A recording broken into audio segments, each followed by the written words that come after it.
Okay.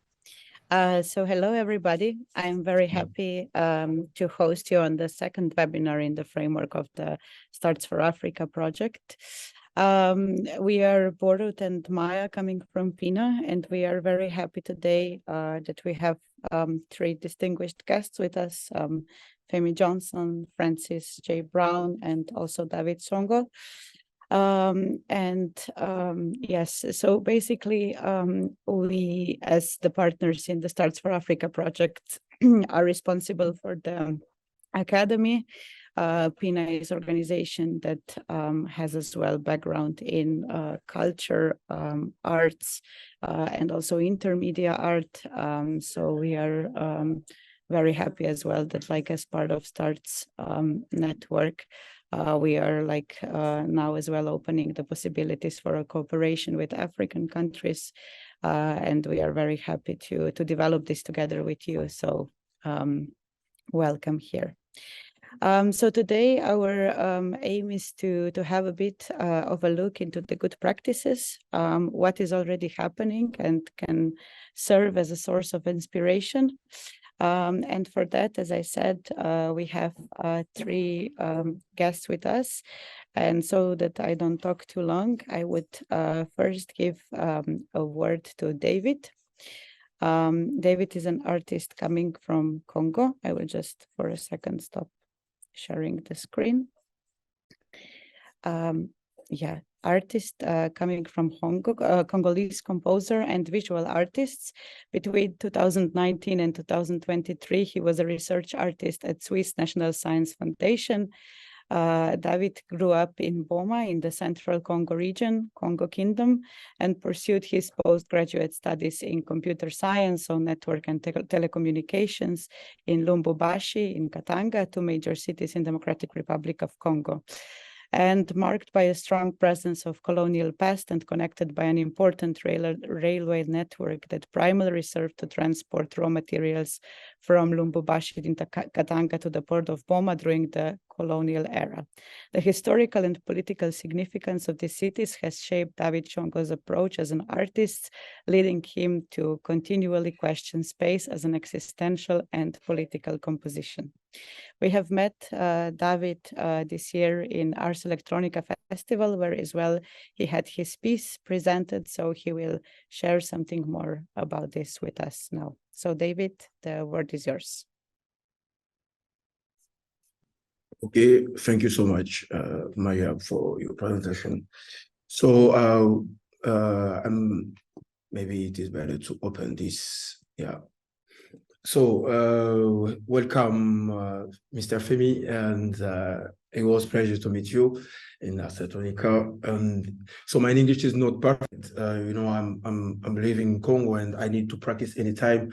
And in Congo we talk French, so sometimes I can lost the words. So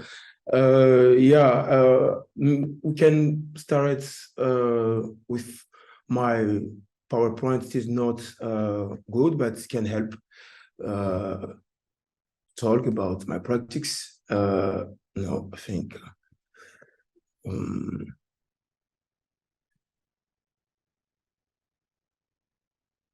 yeah. It is good for you? Yes. Okay. Yes. So how I can present my practice? It is, you know, it is very complex question because I'm living in Congo and we are as artists, we have not same configuration like in Austria, French, maybe in Ghana also, because we are yes, we have like everything of institution, you know, practice, how to learn the practice, and maybe it is our very good things because many artists from Congo no use the classic methodology to propose the practice, and maybe it is if it is good, but we are also one very good institution of art is Beaux-Arts. but it is very very specific institution because it's very political. But now the director, I know the director tried to propose another approach of arts, to stop with that classic colonial classic learning arts. So for me, it was also same because I learned, I studied computer, and so I learned also the music, I learned the composition, I learned photography, and I don't know how to present my art because my art is an experience, and maybe that sentence can explain well my arts, the artistic practice of the recording and decoding and recording fiction.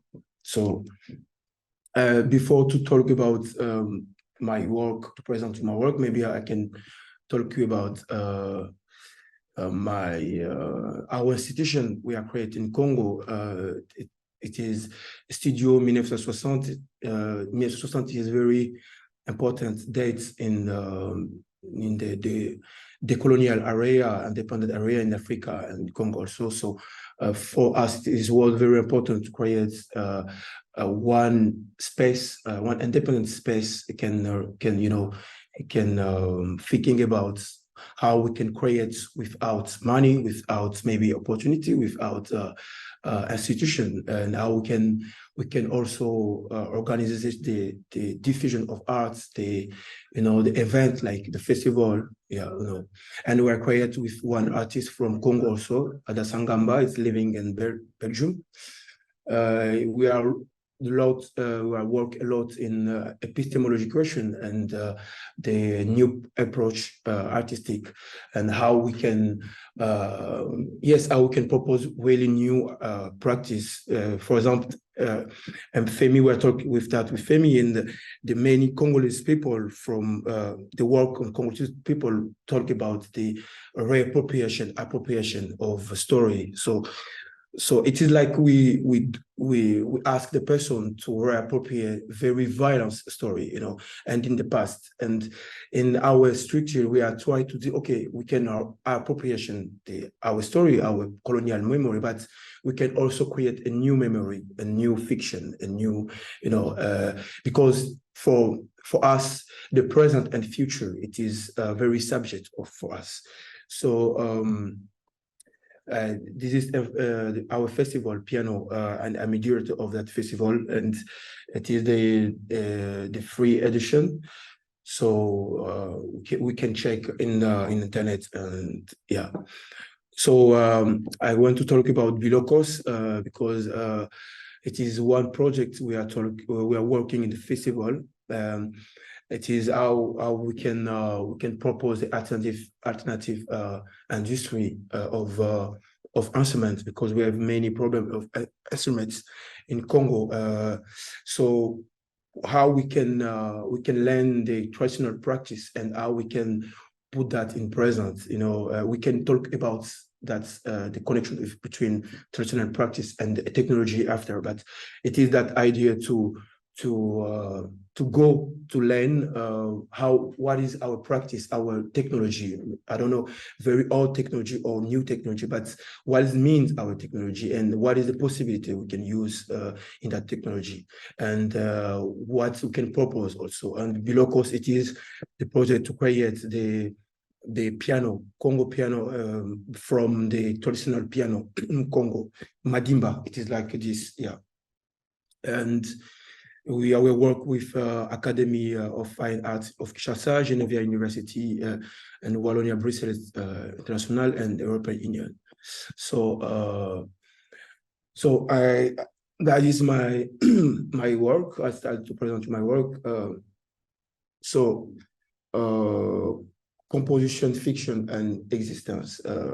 What does it mean for me? It means for me, all it is composition, all it is like existential proposition. So Maya talked about, today we are together because we are one person thinking to compose something to meet the person. For me, it is very important because it can explain many things. For example, just the cartography of actuality Congo and the Kingdom Congo, the old Kingdom Congo. So, for example, this is the maps Congo Kingdom, and so it is also a European perspective, but it is very important just to understand the new configuration between the different configuration between the actual Congo and the Kingdom Congo. So in the Congo Kingdom, you can see Luango, Congo, Congo, actuality Congo, and the Congo Brazza,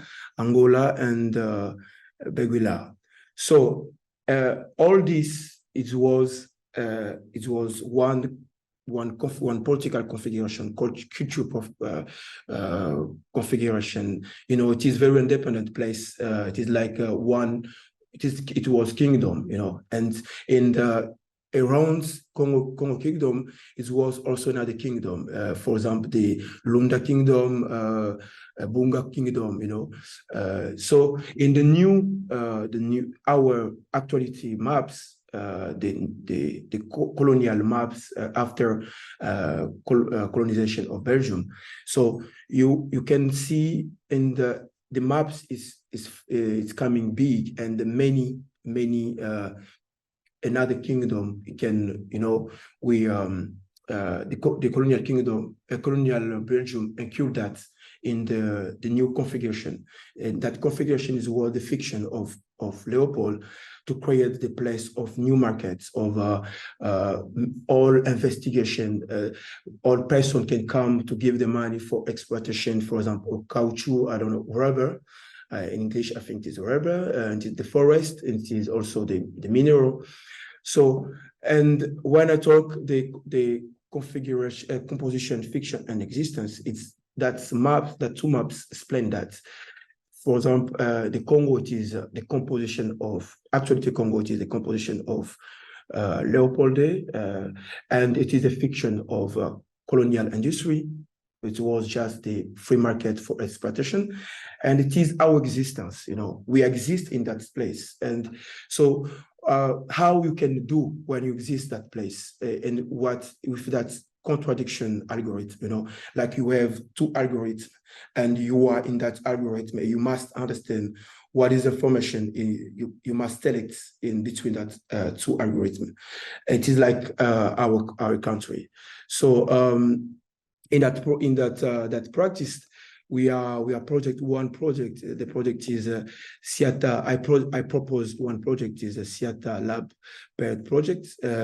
Sorry, it is projects here, and it is how we can propose the you know, we navigate in that between algorithm, between past and present, and how we can propose the solution of community. For example, how the art and technology can propose the autonomy and alternative industry. So we are I work with the person in Mayombe, produce the traditional oil, and I try to propose you know, a new technology with the machine, you know, to produce the oil.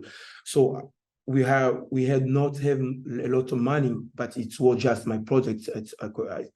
I was there with a lot of money, but it was important to explain how we can propose the new narrative solution in the reality problem between the two algorithms I told in the composition, fiction, and existence.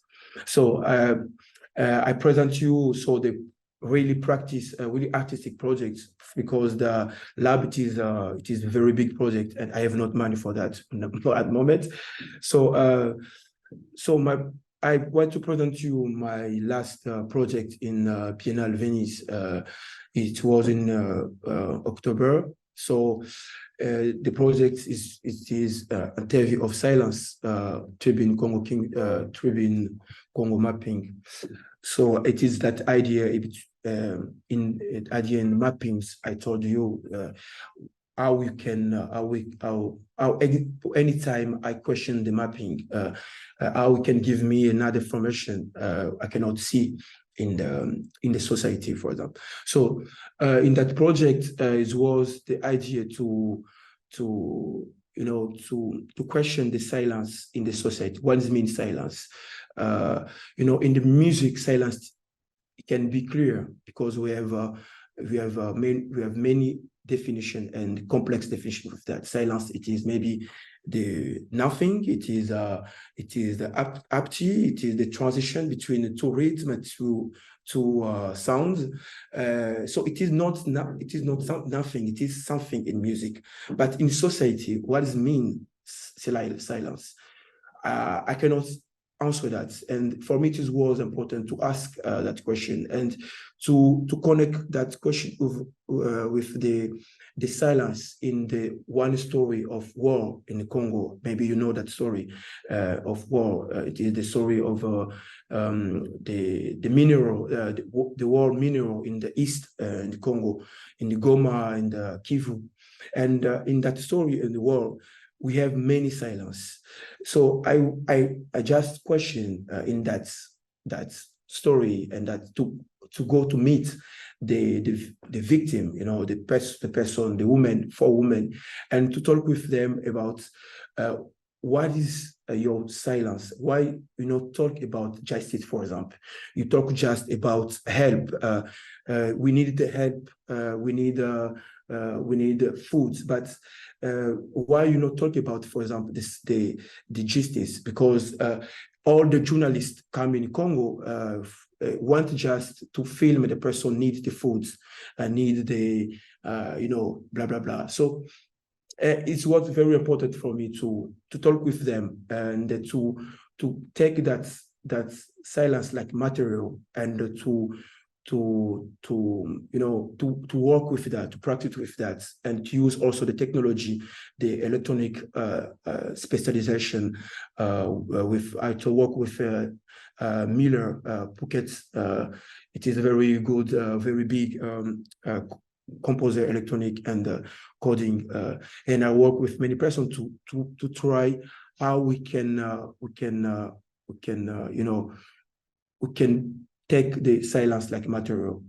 And we are also proposed to talk with ChatGPT, and this was the idea of Girlfriend, the director artist of S+T+ARTS4Africa, because I need to work with intelligence artificial, and we are chosen to work with ChatGPT to propose the contradiction between the noise of ChatGPT anytime ChatGPT talk, and to ask the question and how ChatGPT can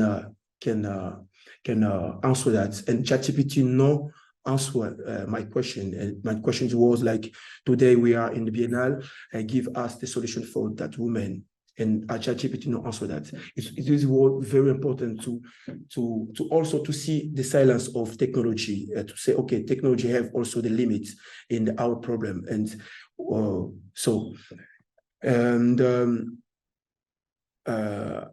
so that is the project I present in S+T+ARTS4Africa. It was the idea between how we are work in our ecology question today, and what is the really emerging. So how also we can question the origin of the planet problematic. So and one critical French critical Ferdinand Malcolm Ferdinand talk about that question and about the fragmentation between the society justice and the image of health, of ecology. And so for me it was important to talk about in the context of Congo, and because Congo is a very place of many mineral and many exploitation, not just the colonial exploitation, but the contemporary also exploitation in the many multinationally like China, like also the Congolese people today exploit the Congo. So what it means when the Congo also is the the place we have many reserve of carbon. I don't know what it means in English, you know, it is a reserve of ecology. And we are also the place or we have many exploitation. So I can talk about that in the story perspective, in the fiction perspective, in the also human perspective, society perspective. So I film one desert in Lubumbashi explain all that question, because that place was city, and in the colonial area, Union Minière de Okatanga, it was the big company from colonial industry exploit this place, and it puts all mineral, all I don't know how to say. It was like the stock place, you know. And in the time that place, it's changed. It is today nothing, deserts. And I filmed that place, and I write one poetry text and talk about all this perspective, exploitation, and the critical perspective between the future of ecology and exploitation ecology in the colonial area, actual contemporary area, and in the globalization. Yeah. So and I also put the installation with the archive, with the scan, mineral scan. And so with the video, you can see the video is here. And this was the setup in Axelotonica. So I think I've talked a lot. I can maybe present you this, and I can we can talk if the question, I don't know. So it is the Lumene. It is a very important project for me. It is the series of documentary, and I work with in the archive, and in that project, for me it was a question to how the image can explain the power of privatization and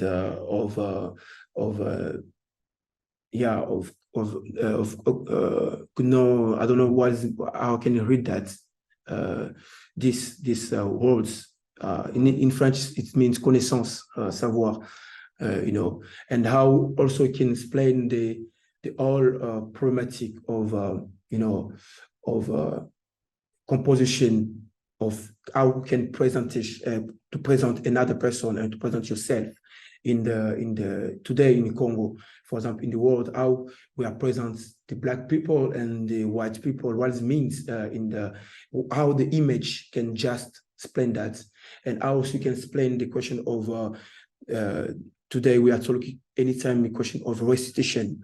So what does it mean restitution in reality in Congo today? Because maybe the image of Congo, it is not the object, it is maybe the economic, and how we can also the question economic, not just to say, okay, the restitution, it is just to give us our traditional objects. Maybe that traditional object no work again in Congo. Maybe today the image, it is economic, and the film asks that all that complexity context. And it was the project with Herzberg Museum, University Zurich in Switzerland, and one foundation in Switzerland. Yeah. So I think it's finished, and maybe we can talk after another project.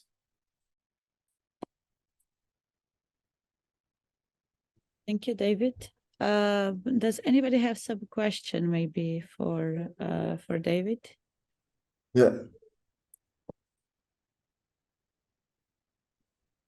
You can like rather raise the hand or just unmute yourself and speak.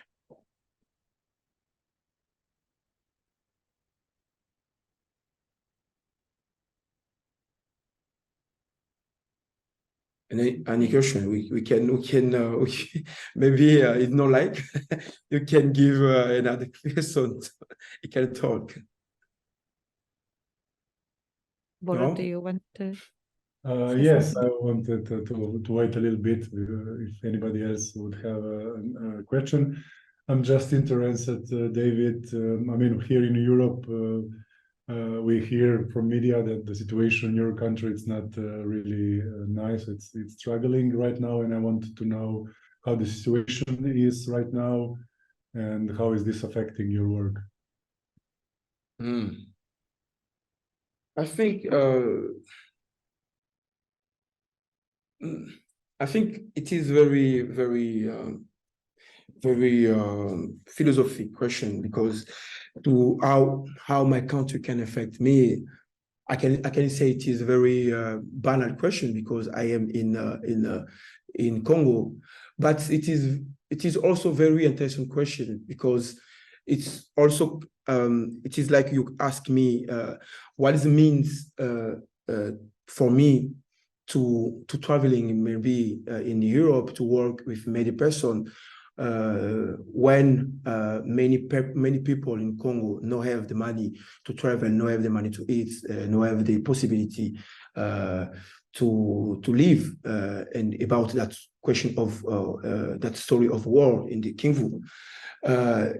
I think that is very defi, how I can say defi, very it's a challenge. Very challenge, yes. For me as artist.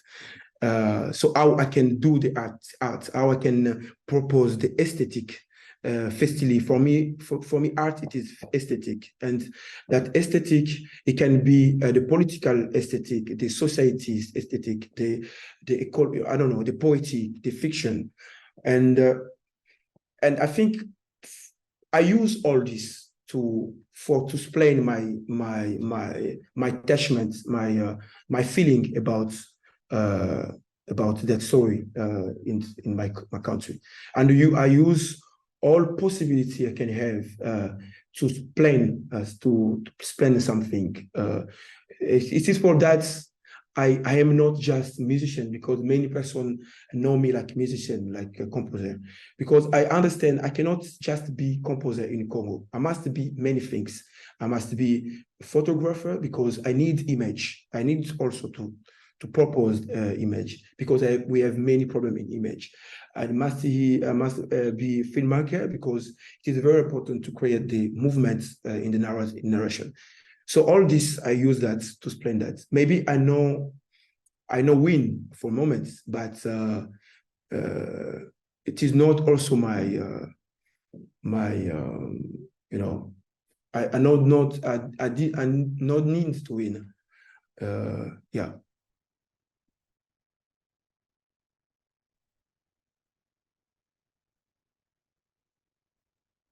Thank you very much, David. Yes, thank you. If you will still have some questions also at the end, there will be possibilities. But now I would like to give the word to Francis.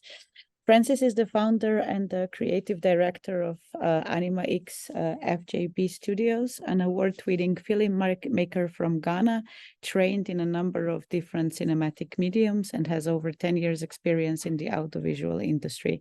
He is a member and jury member of the International Academy of Arts and Sciences, Emmy, and a jury at MIPCOM in Cannes, and a frequent speaker on different film and television forums around the world. So Francis, the word is yours now. Hello, guys. It's good to have me here. Thank you so much.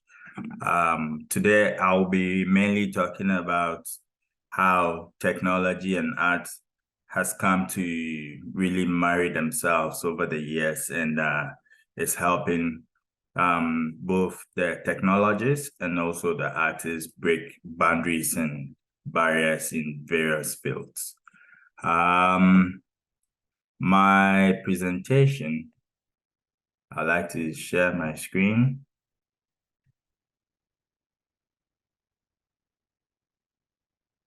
Can you see my screen, please? Yes. Right. So my whole subject is on good practice between art and technology, as I said. But before I dive into it, I'd like to talk a bit about Animax FYB Studios, which is my company. Animax FYB Studios is currently the leading animation studio in West Africa. It was established in the year 2014, where it became the first full-time animation studio in Ghana, running animation studio in Ghana. We produce work in 2D, 3D, and also visual effects for films. How did they become the first full-time animation studio in Ghana in the year 2014, which is just about 9 years ago? This came as a result where animation was being taught in Ghana, but then because of the cost of technology and also accessibility to certain technical know-how, the knowledge, it became very hard for some of the talented ones who graduated from the film school to stay in the country to produce animation. And there was no also any studio that was employing the skills of these talents.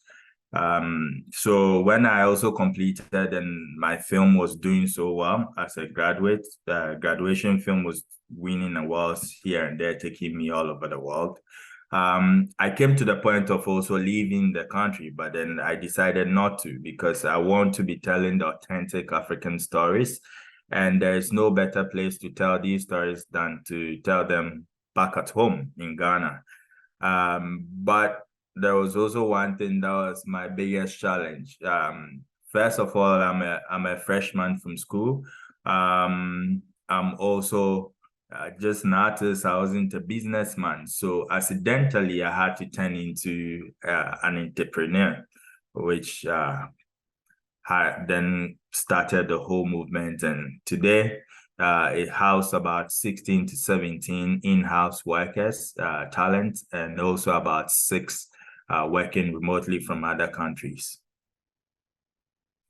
Over the years, there is one thing that I've also paid attention to and I've come to realize about my field in animation when it comes to art and technology. I've come to understand and realize that there's no way you can separate art from science.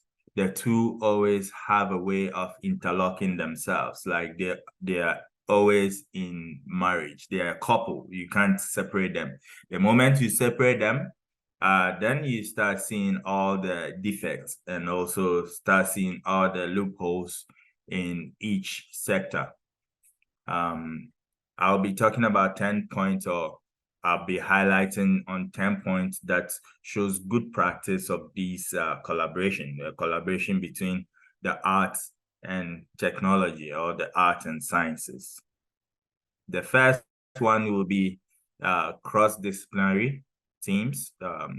This enables 2 different fields to come together to really process their pipelines and thinking process, where you have the artists and the technologists come to the table with their expertise to understand how their environment or their ecosystem can collaborate seamlessly to leverage on each other's strength. The second one will be to open communication channel. So this established a clear and open communication channel between the artists and the technologists, where normally how it used to be was, so if I should bring it to the animation field, traditionally, before we move to digital space, I mean, the artists will be in their own space creating stuff like the zoetrope or praxinoscope, or even the projection of images onto walls with silhouettes and all that. And these were very much using puppets to do puppetry. These were very much format or techniques that didn't really allow the form of the animation that is being created or produced to be scalable and to be able to reach audience beyond just the space where the whole activity is happening. But with the help of technology and also with the understanding of artists bringing in the technical part of things and the technological part of things, it helps us to communicate or to show to our audience in a wider range. So communication through different channels is a very important thing that this collaboration brings to the table. Early collaboration. So it gives either the technologists or the artists a very good opportunity or the advantage to really ensure that the process that is being used to produce a product, in this case, animation, will have the best and a very effective timelines and pipelines to collaborate. Yeah, it minimizes reworks and also enhances integration of artistic concepts and technological constraints. If we are able to come to the table to really discuss the nitty-gritties of the production or the product that is being considered, it helps to take off any form of afterthoughts. So there is a lot of challenges that comes during production or pre-production, post-production stage, where you've done a chunk amount of work and you get to a point where you're almost done, but now you see all the defects, as I started talking about. You start seeing all the other loopholes, and all the other loopholes normally as a result of not really paying attention to how not just your artistic forms will give you the product, the desired result, but rather looking at what the technological part can also input to it. So in this case, afterthoughts are being erased when we have early collaborations between the artistic and the technological forms. 4, that's the shared understanding. The shared understanding is a very important aspect of this collaborative effort. What it does is it enables the artist to truly understand how technology can help develop the artistic forms, and vice versa, how the technologists also get to understand how the art needs to improve their innovations or inventions. So this understanding, where we come to the table to really understand each other's field, is very important, because once we get this type of understanding, it helps us to get work done on the same tangent, on the same level, to achieve the best results. Workshops or training sessions can help bridge the gap in knowledge and foster collaboration. So most of the times when we are having workshops, we especially with, I would say, from the artistic point of view, we are always, or most of the time, very much inclined to have specialist type of workshops that only concentrate on the artistic forms. But then it would be good to also incorporate the technological side to it. So once we are learning about, say, principles of animation, we are not learning hardcore principles of animation, but then you bring in how does the software that you're using will help you achieve those principles in its best forms. Prototyping and iterations. Sorry, prototyping and iterations helps a lot in this case, where it gives you the advantage to really make your mistakes as early as possible. You're able to really run with your ideas, your creations at the early stages, to refine the ideas and also allow quick adjustments. Without that, I mean, if you're only focusing on your technological exploits to produce the product, say a software, without really testing out how the software will work with the artistic forms of it, as you want it to be maybe a drawing software, and you're not testing out the drawing forms of it, you're only concentrating on the coding aspect, you realize that you'll be done with the software that cannot draw, but then it's just a hardcore technological thing that you just created. So prototyping and iteration in this marriage really helps us to understand and run with the ideas quickly. The set point will be technology as a tool. Over the years, many a times where I was listening to David talk at some point when he was talking about ChatGPT and all that, we as artists have something within us where we say that technology makes artists very lazy. It makes us not to be authentic, original. But then I think that particular mindset is a bit of a myth, because if you think about the technological aspect of our creations, it only helps us to break boundaries and also explore some things that we can not under normal circumstances be able to achieve. So it's about time that we see these tools as enhancers and something that helps us to tell our stories by really owning the technology, than to allow the technology to determine our pace and everything.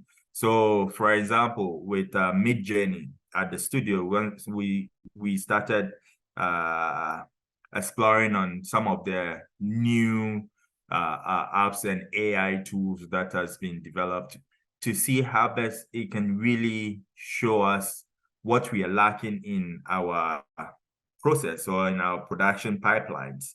So using a tool like Midjourney has been very helpful to us, where we're able to produce our original ideas and feed it to this app to check what other ideas it can suggest for us to use. And many a times we've seen that it's able to scale up the ideas that we already have. So if we want to create a certain background and we already generate our own ideas and we put it there, it adds other elements that really boost the visual storytelling for us, which we've come to really appreciate it. So technology is a creative tool that we need to quickly adapt to and embrace, or else we will be left behind. Continuous learning is one of the things that this collaboration between art and technology has really helped us with. It promotes a culture of continuous learning where both artists and technologists stay updated on the latest tools and techniques. The more the new tools come, I mean, we can't follow all the tools, we can't follow all the technology, but then what happens is that it helps us to also stay abreast with our own forms. Because if you keep designing, or if you keep producing the same thing over and over again, it becomes monotonous, and your audience or your main markets, your niche markets, become fed up with you. They want something fresh all the time. Even if it is the same product, what is the added value that you're adding to it? So it gives us that opportunity to always look at that tiny detail that can be added to our product or be taken out, so that it always stays fresh and it stays ahead of its time. Training programs or knowledge sharing sessions can facilitate ongoing education as well. That is one of the things that on the continent, I wouldn't even just link it to just my country, Ghana, but on the continent, we really need a lot when it comes to that. When it comes to training, knowledge, we do have a lot of raw talent in Africa, but then it's not been defined or redefined and not trained. So the more we have these conversations, the more we bring ourselves into training programs, incubation programs, and all that, it helps us to really fine-tune our ideas and creativity. And this knowledge is able to be passed on to the next person who is coming up. User-centered design. I said this previously, saying that so it helps us to prioritize our end users, and also even with the artists and the technologists working on the projects themselves, it helps you to really appreciate your pipelines. It helps you to appreciate the storytelling, the artistic forms that we are creating. It's not just that you're producing an artwork, or it's like you're producing something from a factory and you're done, but it really takes you into the creaks of the project. Like, you really appreciate each and every step of the way. User-centered design principles help create more engaging and accessible animations as well. Agile development. So you adopt active development technologies to facilitate flexibility and responsiveness to changes.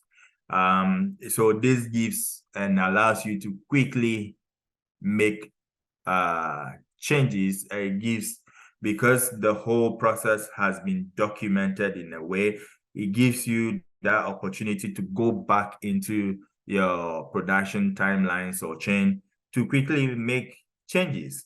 For example, if I'm a painter, like when I started out as a traditional artist before I transitioned into a digital artist.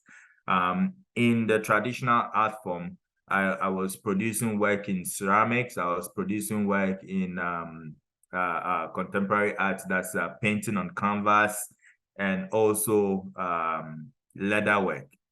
When I was doing picture making, anytime I paint on a canvas and I'm not happy with my colors, my strokes, my lines, or anything that's on the canvas that doesn't really represent the ideas in my head, that would mean that I would have to take off that canvas and replace it and repaint. I'll have to paint over it and repaint the whole idea. And this was a very hectic and a very long process for me to go through. But with the advent of digital technology, I'm able to easily go into my layers of my software. If I'm using, say, Photoshop, I'm easily able to go into the layers and either delete or add more layers to it and clean and just replace or even change the colors instantly than to do away with all that has been done. So technology has really come to help our pipelines to be super flexible, very fast in making changes to our work. And this approach allows for quick adjustments in both artistic and technical aspects throughout the project's life cycle. Then we come to documentation and knowledge transfer. This is a very important, one of the most important points for me, in the sense that archiving knowledge and also having it in a way where it can always be revisited and transferred to the next person who wants to be in the same field is very important, because once we do this, it means that we are able to create a chain of talent who are able to do the same thing at the same time with the same quality. Most of the times where you meet artists coming from, let's say, the animation ecosystem. Sometimes it's really difficult to have, like, say 100 animators using the same software, understanding the same techniques, and even being able to replicate shot for shot, and you not as an audience not able to really differentiate between, oh, shot one was done by a different person, different artist, shot two was done by another artist. So by able to document the knowledge and also transferring it will help us bridge that seamless form of creating. Yes, it is good to have a unique style, a unique way of doing things. But when it comes to my field, when it's film and animation, it is very important to have a bunch of people on the team who have similar style, so that there is a flow in the style. And there's even also a unique style that has already been cut out by the art director or the artistic director. There's always like that big and general look for what we are producing. So once all these who are at the below the line understands the form or the main art style, and they also have the same way of working, it makes it easier. So documenting and transferring knowledge in that way is super important. As is always been said, in Africa, we've always been orators of knowledge than to document, which I don't really also believe in that, because we've always documented our stuff through writings and also passing it on, not just through orating it or telling it as a story, but putting it within different elements. I will move on to the 5 key importance or advantages of this collaboration between art and technology. So innovation and creativity. So the advantage is the integration of technology and art allows for exploration of new creative possibilities. So once upon a time, we weren't having anything like a VR, XR type of situation. But when the scientists or the technologists and the artists became super close and understood the field and our backgrounds, it was very easy for us to now bring up new innovations where you can stand anywhere and be drawing in the air. You can go onto your computer and live a second life that you really wish you can be living. Because normally a lot of people want to have their alter ego life, but they can't live it in the real life. And this innovation and creativity has made it very easy for us to be in a space like a metaverse, where you live that life that you really want to be. It also enhanced visual and interactive experience.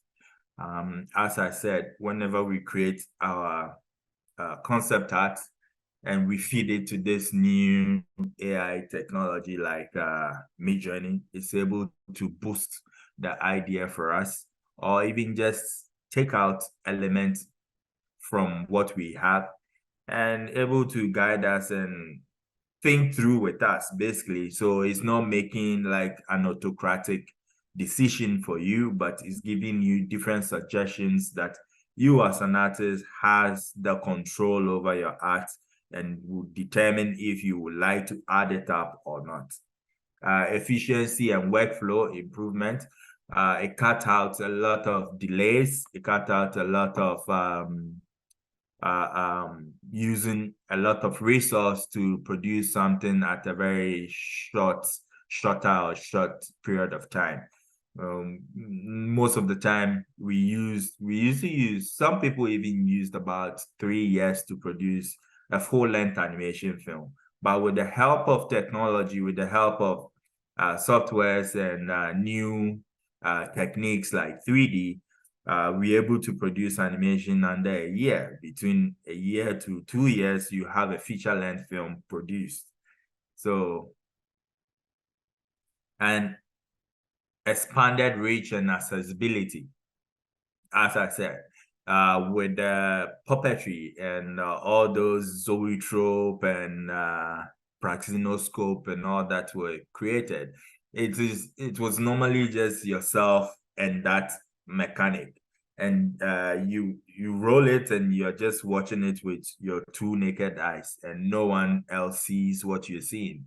But with technology, we've been able to create TV screens. We've been able to create the small screens, that's the phones, the iPads, the laptop screens, and all that. So you don't necessarily even have to always be in the cinema halls or cinema spaces to enjoy content, but you can rather be anywhere and everywhere to enjoy the content. This is one of the things that has become a very important tool for us, where we keep on developing new forms of space and new forms of canvas where we can express our creativity. Cross-disciplinary learning and skill development. This is also really creating new avenues and new disciplinaries for scientists and artists. Like, we keep on breaking new boundaries. We keep on bringing in new and fresh ideas that helps the generations coming not to really stick with just the orthodox way of doing things or the primary career path that we have. We have new ways of making earnings and a living for ourselves. So at this point, this is where I end my presentation. Thank you. Thank you, Francis. If there are any questions, you can, again, like, rather unmute yourself or also put the question in the chat and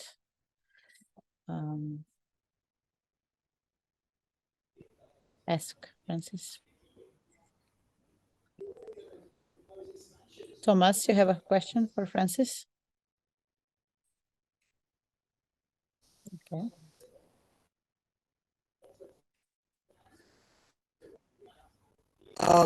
It's Thomas from Kenya, and thank you, Francis. Thank you, David, for the presentation. I have a question where, when it comes to participatory collaborations, you talked about having the collaboration, but again, you find many people come in with different skills and levels. And so I was wondering how, as practicing artists, you manage to combine this, but still maintain a kind of control on the project, especially when it comes to participatory, practice, and also just keeping it happy and healthy. Right, that's a good question. So what we've been doing at Animax FYB Studios is that we normally launch call for artists for collaboration, and once they come, we look into their portfolio and choose the ones that comes close to the idea that we want to produce, their style. And when we pick them, we have workshops, at least for like 2 weeks, training workshop that brings everyone to speed in terms of the style and even the workflow pipeline, everything, the type of tools that we are using, the softwares that we are using. And aside from that, we've also created a training aspect to our studio, where we are training the talents in the animation ecosystem, how to use industry standard softwares, so that whenever there is a call like that, it's easy for us to get the talent that we need for projects.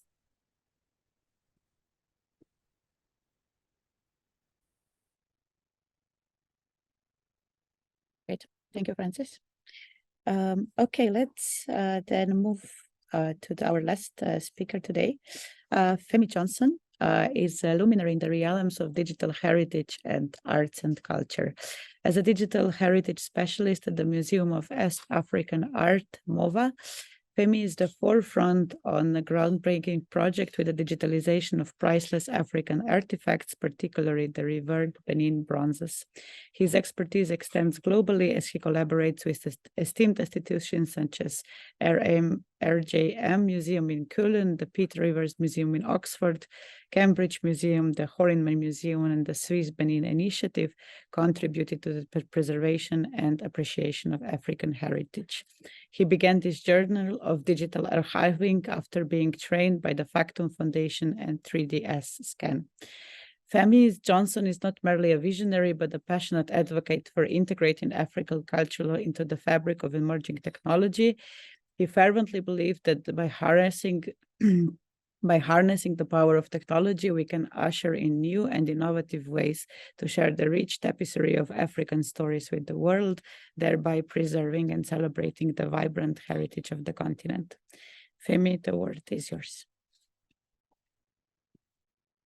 A moment. Thank you so much for the reading, and thank you everyone for joining us.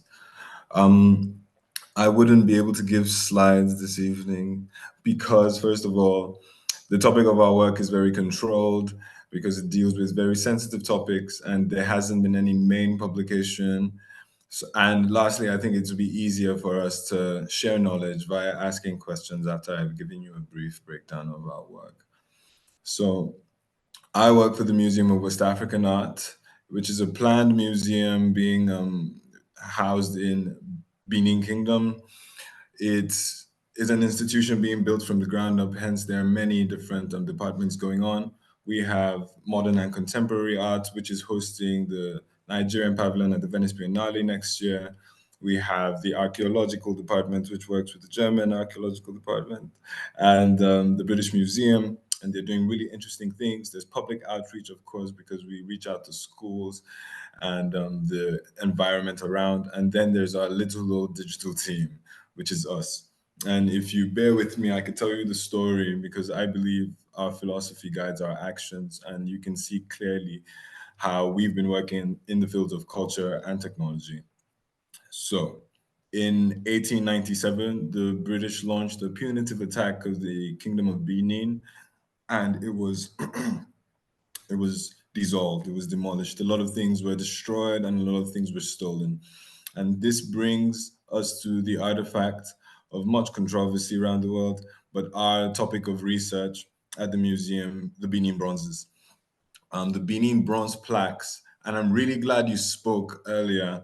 I'm sorry, a moment. But I'm really glad you spoke before me because we were talking about you're talking about how Africans spoke and how we transferred knowledge. So the Benin bronze plaques are mnemonic devices because a lot of times, or from ancient Africa, when messages were trying to be passed into the future, it wasn't passed via like script because language can be lost. It was passed through symbols for you to ponder on, and you get the gist of the message. That's why the hieroglyphs are like that, pictorial representations of information from the past, mnemonic devices. And so these mnemonic devices, it's fabled that there's 900 of them scattered around the world. And our job has been to reassemble them for the first time in history. So we go to all the museums and collections that house them, and we make a one-to-one 3D facsimile model of the plaque. And to further this project, to increase public awareness and public access, we're recreating this audience hall. So the audience hall where they were initially installed was this building where when you go into, you see the plaques arranged in different ways, and you are first of all humbled by the wealth of the king, and second of all, it reminds you of the stories of the wars they have fought, the victories they have lost, and so on and so forth. And so by recreating this ancient audience hall, we could create a public-facing platform where researchers and students alike can access all this information for the first time in history. I also work as a lecturer at the Hochschule für Bildende Kunst, which is the University of Arts in Hamburg, where I teach on the integration of arts and culture. And Francis, it's so funny that you mentioned how the arts and the sciences were married, because in our class yesterday, we actually discussed this paper from Stanford University by Jessica Riskins about the Great Divorce, which is how the letters and the sciences were separated at the turn of the 20th century. The letters are used to describe the humanities and like the arts from past times. And I think one interesting thought that we had while we were talking about this was the discussion of Leonardo da Vinci, because we do know he is an artist, but he was way more. Because imagine Leonardo da Vinci at an art university and you go ask him, so what medium do you work in? He wouldn't be able to tell you, because he's working, thinking about building objects of the future, postulating about the helicopter, thinking about anatomy and design through art, which is quite interesting. So we postulated that before, say, the Great Divorce, or even maybe earlier, artists and scientists, so artists and thinkers, or artists and philosophers, all worked under the same field, because we can see that the will of the artist and the will of the scientist aren't that much different, in that the artist and the scientist observes the world around them to make conclusions, to make hypotheses, and to make visions of the future. Yesterday also, one thing that was interesting that we discussed was the invention of oil painting, which is so interesting that it was called an invention. It's there's this engraving, an engraving designed in Florence during the 1500s by the late Flemish artist Johann Stradnus. This engraving, called the invention of oil painting, offers us a window into the entwined history of artistic expression and these discoveries around their time. These discoveries included not only oil painting, of course, but transformative inventions like gunpowder, the compass, windmills, etc. But each of these developments played essential to a larger narrative to European progress. They collectively emphasized the unique role of technologies in advancing European civilization and culture. Art historians have long examined the evolution of art within the context of these transformative events. The introduction of oil paint in particular enabled artists to explore new techniques, such as use of color, the representation of light and shadow, and in a way that was not previously achievable with tempera or fresco. The innovation had a profound impact on visual arts, allowing artists to depict scenes with more nuance and realism. So we then see art and science perceive and understand the world through distinct lenses. One relies on structural analysis and one might be more fueled by emotion. The unification of these seemingly divergent approaches may very well create a harmonious process that speaks to both the heart and the intellect. And this really narrows down to my specific practice in creating or integrating technology in Africa, because I believe during colonization and during all these times of disconnect or strife that Africa has gone through, we have lost so much of our nuance, so much of our past. And I feel like this has created a myopic view of how we can engage with the future. I believe by integrating technology with nuanced ways. So we integrate technology back into the people with highlights of culture, with highlights of things that have been lost. Because if we do not seam it in well, nobody is going to care. I read recently about they called it the rise and fall of nations. And one of the periods in which you see nations start to appreciate art, or the letters as they were called, was when they started to accrue wealth. And you can see this in more comfortable countries. You see more people willingly engage in art and history. People want to go to the museums or the art galleries.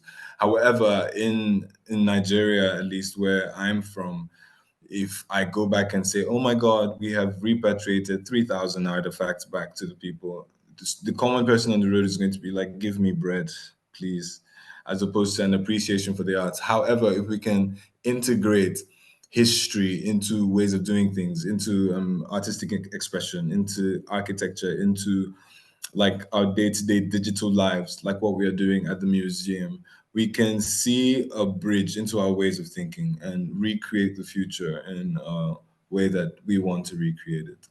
However, I do know that this is very dense and there's so much that I have said and has been said, and I would leave room for questions to be asked so we can have a richer, fuller discussion of the subject matter. So I hand over to you. Thank you, Femi. Does anybody have some questions for Femi or somebody else still, like now after all of the discussions?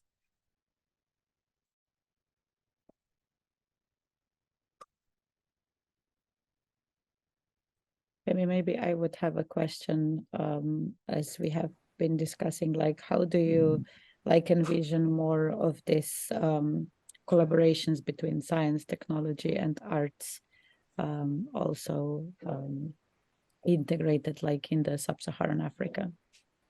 Do you mean in relation with European collaboration or Yes. just in general? Okay. In general and think, in general and with European collaboration. First, I might start with within European collaboration. I think because there are so many cultural bodies already on the ground. I know of for sure in Nigeria, and I'm aware of in other parts of sub-Saharan Africa, where there are so many cultural bodies that are linked to Europe already. So they have the database, they have the numbers, and they have ways of communicating with the general public. I feel like these could be bridges or platforms for places like STARTS, EU, or Ars Electronica to be able to, instead of coming new into a place with no knowledge of that much that is going on, but integrating with systems already and backing them to be able to create more platform. That's one way I can see like collaboration between Europe and Nigeria. And within Nigeria itself, I think there could be more artist-led things, because we see from the landscape that the only people that really make influence in our daily lives, like when I say integrating art and technology, it might be like homepage design or the design for billboards or something simple that seems into our daily lives. We see that the people making decisions that affect it entirely, people who have money, who have no taste. So you don't see a lot of times artists being integrated because there is no access to capital. So I think if people in Nigeria, talking strictly, could create platforms where there's more artist-led operations that are backed by science or backed by the money, then we would see a lot more integration and a lot more things would be done. Thank you very much. Of course. Francis, David, would you like to add something now that you as well heard Femi? No, really. I think Femi just said it all, especially when it comes to backing it with the right resources, because as of now, it's not really so much about the artistic impression that we lack, but then it's more about the resources that will help us to really push the form. Thank you. If you have some more questions for our guests, this would be the time to open up the mic and speak.